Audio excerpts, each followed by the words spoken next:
So many of us love to watch and read Harry Potter, and especially the last one.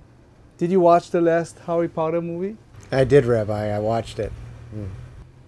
And it was the whole issue of the three wizards with the unbreakable vow.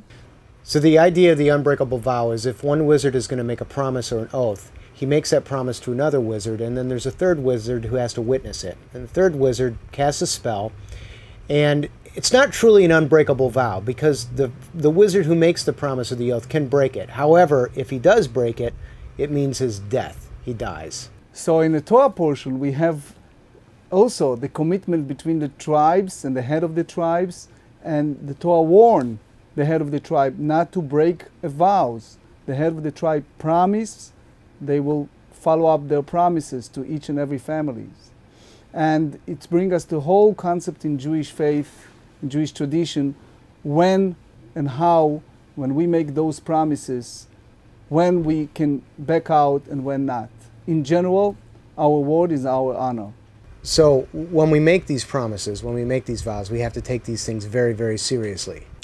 Sure, I give you a good example. It's a fellow that have his home for sale for $300,000 for a long time. Eventually, you have someone that came up with a much less for $280,000.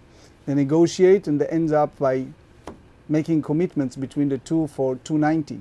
Several hours later, out of nowhere, his best friend came in and he said, "Are you selling your home?" He said, "Yes." He said, "How much?" He says, "For $290,000. He says, "I can give you full price, $300,000. And he said, "I'm sorry, I promised the other guy." He said, "But you don't have a contract." This is what the Torah and Judaism came to the picture. Our word is our honor. Even there is no written contract between the two parties. And in a way, if you think about it, it's applied to so many avenues in life. So there's a married couple, and the husband has promised to his wife throughout the entire pregnancy that when they give birth, and they know it's going to be a girl, when they give birth to their daughter, it's been the wife's wishes that she wants to name the daughter after her mother, Rachel. And then the daughter is born, and then all of a sudden the husband changes his mind, and he decides he wants to name the daughter after his mother. This is a big dilemma. This is a problem, yes? Not in Jewish faith. In our belief, it is what it is. You promised, you gave your word is your honor. And that's what you promised. You have to follow up. And I know it's hard, but there are lessons to be learned. If you look at the Torah, we have those stories of God promised Abraham, follow up his promise. God promised Moses the land. Happened that he follow up his promises. We shouldn't be impulsive, but the moment to make our commitments, it is what it is. It's hard. It's very hard. I can talk from my personal experiences. So many times when I was in service, right before the end, the general called me to his office and he said, "Can you stay for another couple of days?" And I said, "Yes." And then the family came to the picture and said, "How come you commit yourself to this?" But I make my word. I commit myself to something as much as it was very hard.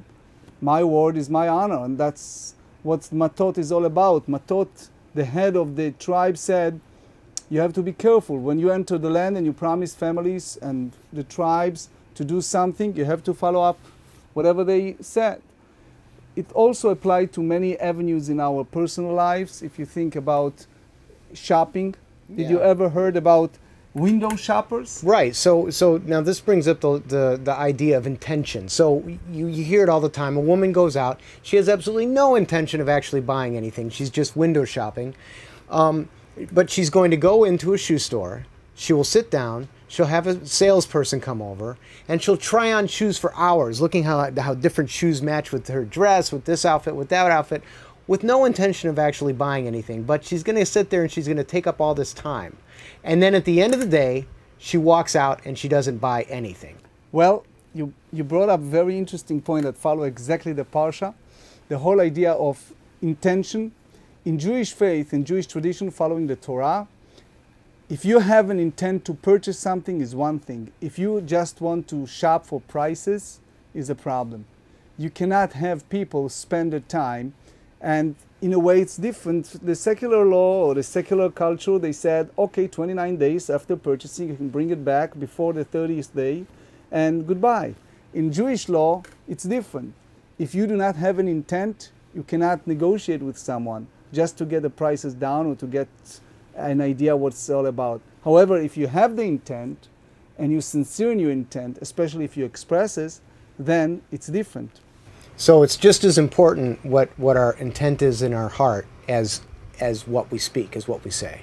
And sometimes it's crucial because when it's come to our own families, to our own children, to our own lives, there is a emotional scar in those children when you promise them and then you try to make amend and try to change your mind and you said, I don't mean that, I mean something else. Sure, not only that, but you're teaching your children a lesson that is the wrong kind of lesson. You're teaching your children that it's okay that if you make a promise or you say something, you always have a leeway, you can back out of it, right? So in general, what we said is this. You should make those promises. You should promise and you should follow up the promises. But be careful. Don't be impetuous. Don't run fast to make those promises. But the moment you make them, your word is your honor. So don't say anything spur of the moment. Just really think something through before you promise something and before you say something. One final scenario. So a guy I know is involved in a car accident and the car is smoking. It's been rolled over. He's very scared for his life. He gets out of the car. He makes a promise to God. He says, God, if you get me out of this unscathed, I will go to synagogue services every Monday, every Thursday for an entire year. So a few months later, it's becoming very difficult for him to keep this commitment. He's got a family commitments. He's got a job commitments. We talk about this, and I tell him, look, you know, you've made a promise to God. You've made a promise to God. You have a commitment to your family. You have a commitment to the synagogue. You made this promise. You have to follow through. The lesson that we learn is that it's important, very important, to do what you say what you mean, make sure your intentions match your actions, and most importantly, think very, very carefully before making a commitment.